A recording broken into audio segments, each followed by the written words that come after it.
Jed York was telling a story that Kyle Shanahan came up to him and basically the first week of training camp and said, Brock's the best quarterback on the roster already. When did you have an idea of how much Kyle believed in you? When I first got here, I was obviously just trying to learn the playbook and compete every day as hard as I could on the field. And then over time, honestly, I didn't really know ever. I was going through the preseason games. He wasn't really saying much.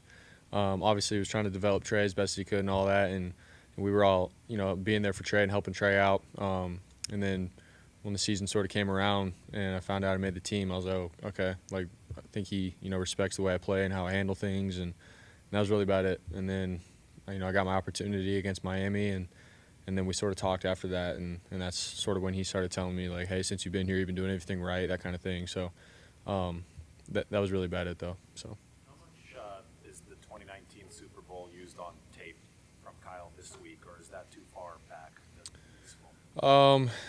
When you talk about sort of just the history of the two teams, I mean, we've talked about it, the Super Bowl and the stage and sort of how that game went. But in terms of scheme and stuff, it's different, I'd say.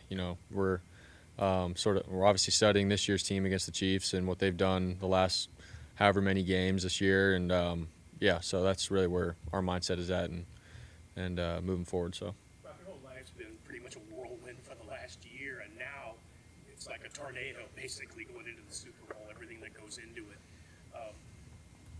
Kyle had talked about everybody wanting their affairs in order before you go there. Are you all fixed up with your family, everybody from Arizona that's going? Are you a part of that at all? What do you know about that part of it? I don't have a big group or anything. Going to the Super Bowl, it's really just, my immediate family, my fiance's immediate family. That's really about it. So obviously it's a big game and, trying to handle everything up until we leave and get on the plane to go to Vegas. Just in terms of who's going to the game, all that kind of stuff. Obviously, our scheme and what we're trying to do against the Chiefs, so that when we get on the plane and we're going through all the stuff throughout the week, we understand what we're trying to do and the plays that we're running and all that stuff. So I think it's huge, and Kyle's harped on it. We want to handle everything before we get on this plane this week as if we were playing this week. So it's been good. It's been efficient. So. Fred had an extended huddle with you guys yesterday before practice started. What's been his message to the team, and what's been the overall message from the veterans about this week and the practices this week?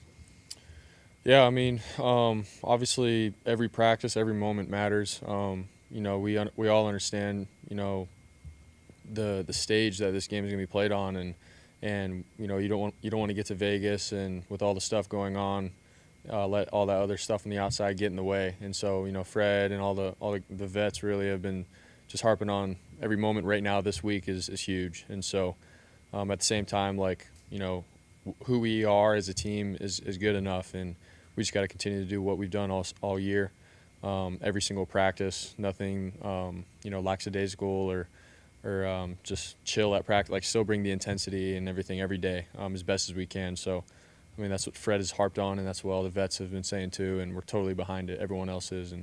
And so, obviously, I think once we get to Vegas, we'll start feeling it even more.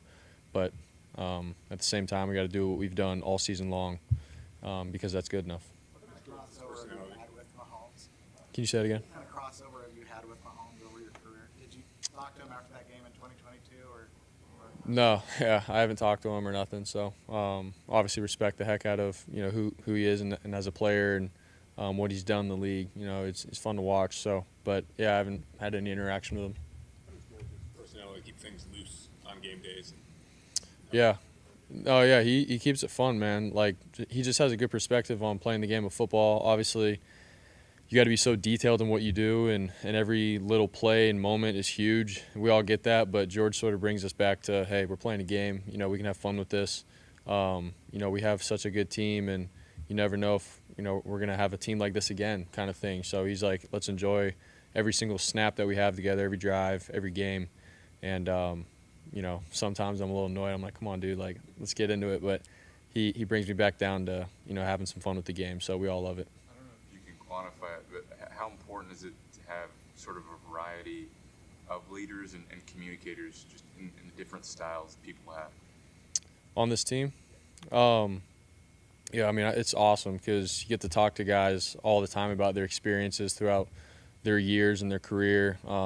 Obviously, their experiences here. I'm talking to Eric Armstead and what it was like in 2019 for him, and obviously even when he first got here and what it was like till now. And same with George and Fred, Dre Greenlaw, his rookie year playing in the Super Bowl. Same with Debo. Like, you got all these guys that have played in big moments and big games, and all those things have added up to their experiences, and you get to ask about them, to them. And so that everyone's got a little different perspective and maturity to them. So for me as a young guy in the league, like it's pretty fun, and I'm very blessed to have those kind of guys because I get to ask them, and everyone's got a new perspective on it, and everyone's mature, and everyone understands what it takes. So for all of us young guys on this team, man, we're very lucky to have those older guys to sort of put their arms around us and sort of teach us the way.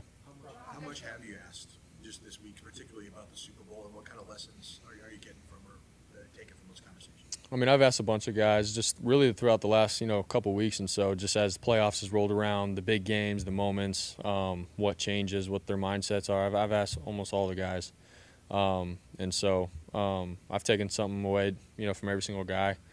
I'm not really going to say like specific things from specific people, but all I can say is, man, the leadership and the experience with these guys here, like you could tell how much the guys are hungry for one, because you never know when an opportunity like this comes around.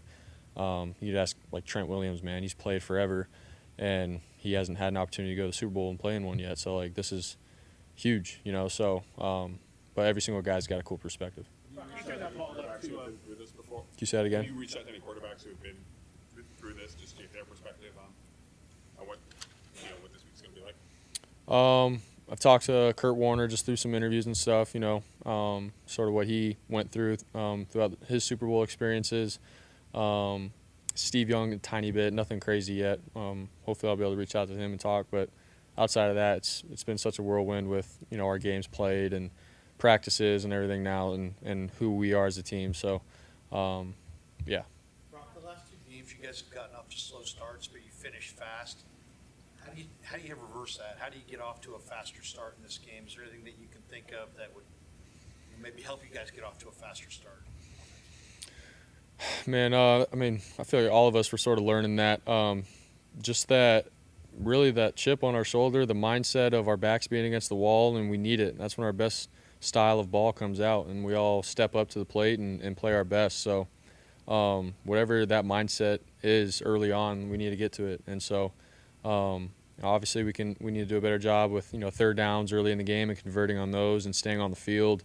But I mean, when we needed to come back, we step it up, we pick it up, the intensity, everyone's just on it and on point. So if we can have that kind of mindset early on, just like we have all year, and come out, firing away. I mean, I think that's when, our defense plays well with that. So that's something that we all got to talk about and be better at for sure. And that starts with me. So, sorry. Story yesterday about when one of the first meetings happened with the team here in Santa Clara, that your parents were there taking notes, and he saw that and thought it was different. How much have your parents helped you and supported you throughout this journey, and how are they going to support you this week, especially going into your biggest game? Yeah, I mean, obviously, everything that I do in my life, what I believe, and knowing that I'm loved by my parents, it's been huge for me. It sort of allows me to just go and play and know that they've always got my back. That's been huge for me. And so, obviously, their perspective on life and how they've handled their life, I've looked up to that a lot. And so, obviously, when I first got here, they were just like working hard, just like I was, in terms of how parents in the NFL can support their kid, and they've done a great job and a tremendous job with that. And obviously this week, more than anything, they're going to love on me and support me, and win or lose, they're going to always have my back. And as a player and as a person, to know that, it's huge. And so, yeah. Question to that. I spoke to your mom this weekend, and she mentioned that when she asked you, what do you want to do, you kept saying, I want to play football. And as a mom, she was very concerned and asked you, like, what's your plan B? But you never had one. At that moment, like, did you ever imagine you would actually be playing football and on your way to the Super Bowl? Yeah, for me, my mindset was I'm going to give it my all. I'm going to give it my shot.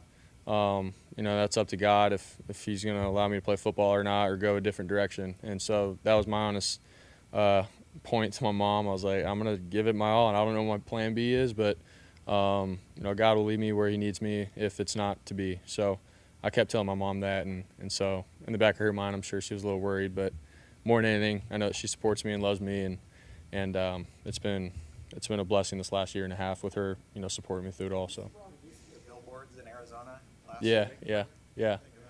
yeah. So we know the guy that did that. His name's Kevin Rowe. He's the man. But yeah, he's just got my support out there, and he's a family friend. So he put Let's Go Brock Purdy on all his billboards around Arizona, and a bunch of family friends were reaching out about it. So it was pretty cool. So. That pass to IU because you trusted him. There was a buildup of trust there. If you actually talked to guys that he went to even junior college with, they were kind of thought it was a great catch, but they said, we saw that all the time in practice. Is that kind of why you trusted him, because you've seen that too? Yeah. You can go back to camp, OTAs, you name it. The kind of catches that BA makes at practice, it's pretty insane. Just his range and his ability to move in the air, all of it, all into one. And so, yeah, when there's a moment like that, he's definitely one of the guys I can trust to just throw it up 50-50, and BA's going to make a play. So he's very acrobatic. He can track a ball really well, all of it. And so, like I said, one of the most underrated receivers in the league. I think he's one of the best in the league. For me to just throw a ball up like that, you definitely, as a quarterback, know and trust that he's going to come down with it. Brock, those intermediate throws that are kind of over a linebacker, between a safety, caught between the hash marks, and sometimes they're like 4 or 5 defenders kind of in the area. Does that take a certain level? I mean, obviously you have to trust that your guy's going to be there. Does it take guts sometimes to let that ball go when there's that much traffic? And they're not game manager throws. Yeah. At the end of the day, I think it's anticipation, it's trust with your receivers. We run these routes, time and time again. Like I said, going back to OTAs and camp and stuff. So that's where it starts. And then once you get in the heat of battle, obviously I think it comes down to film study, what the coverage is saying as I'm dropping back, and where I'm anticipating the guy to be, and to trust my guy to get under it over a backer. All those kinds of things, they all come into that play. So. It's not like I'm just dropping back and throwing blind and hoping my guy's going to be there. No, it comes down to understanding what the defense is doing, what we're trying to do, and where my guy's going to be, and throwing it on time more than anything. So that's what it comes down to. Thanks, guys.